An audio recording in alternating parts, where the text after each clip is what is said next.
गरीब पानीपुरी वाला की कहानी। यह कहानी एक छोटे से गांव की है, जहां एक गरीब पानीपुरी वाला, जिसका नाम रामू था, रहता था। रामू एक बहुत मेहनती और ईमानदार व्यक्ति था। उसके पास ज्यादा पैसे नहीं थे, लेकिन उसकी पानीपुरी गांव में सबसे ज्यादा मशहूर थी। हर शाम गांव के लोग उसके ठेले पर जमा होते और उसके स्वादिष्ट पानीपुरी का आनंद लेते थे। रामू की पत्नी गीता और दो छोटे बच्चे सोनू और मोनू थे।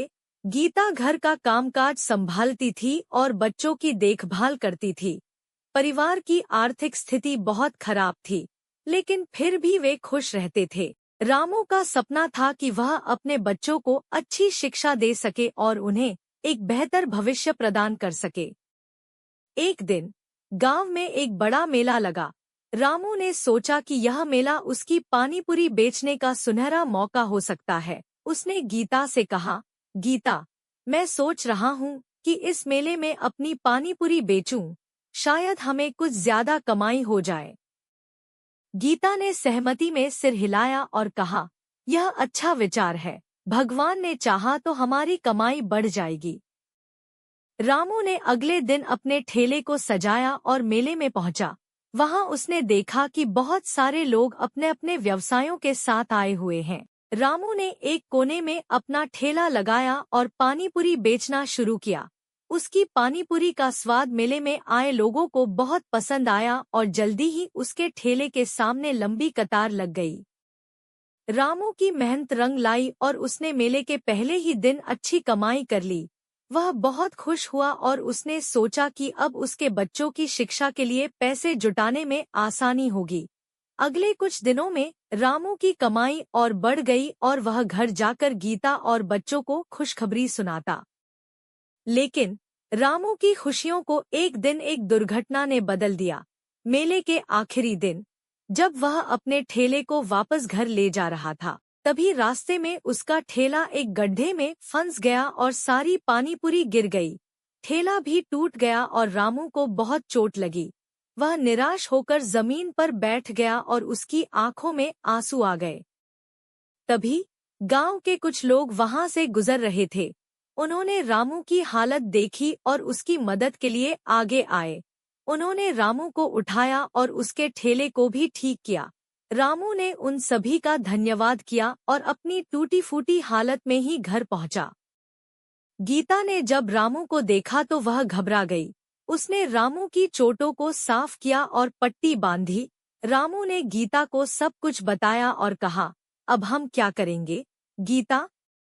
ठेला भी टूट गया और सारी पानीपुरी भी खराब हो गई। अब हमारे पास कुछ भी नहीं बचा। गीता ने रामू को ढांढस बंधाया और कहा, हम भगवान पर विश्वास रखते हैं। हमें हार नहीं माननी चाहिए। हम फिर से शुरुआत करेंगे।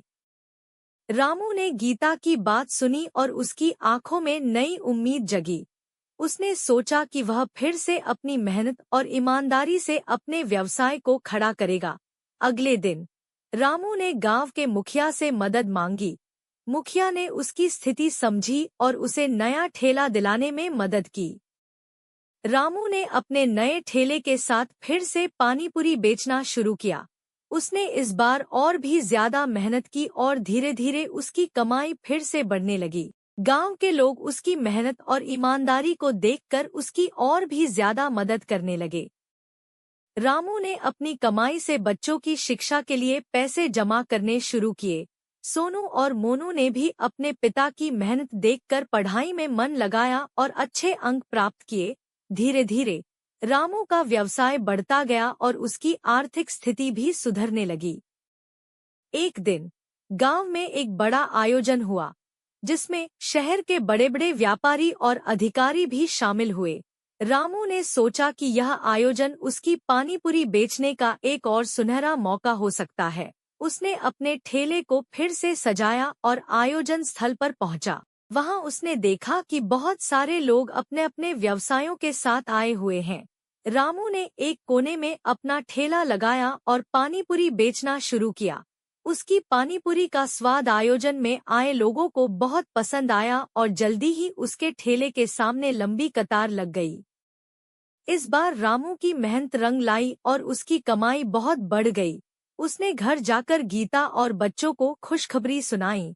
अब रामू की आर्थिक स्थिति बहुत सुधर चुकी थी और उसने अपने बच्चों के लिए अच्छे स्कूल में दाखिला करवाया।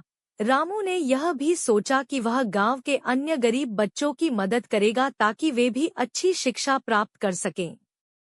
रामू की कहानी गांव में एक मिसाल बन गई। उसकी मेहनत, ईमानदारी और धैर्य ने उसे सफलता की ऊंचाइयों तक पहुंचाया। गांव के लोग उसकी प्रशंसा करते नहीं थकते थे और उसकी कहानी से प्रेरणा लेते थे। इस प्रकार रामू की कहानी हमें यह सिखाती है कि कठिनाइयों के बावजूद अगर हम मेहनत, ईमानदारी और धैर्य से काम करें तो हमें सफलता अवश्य मिलेगी।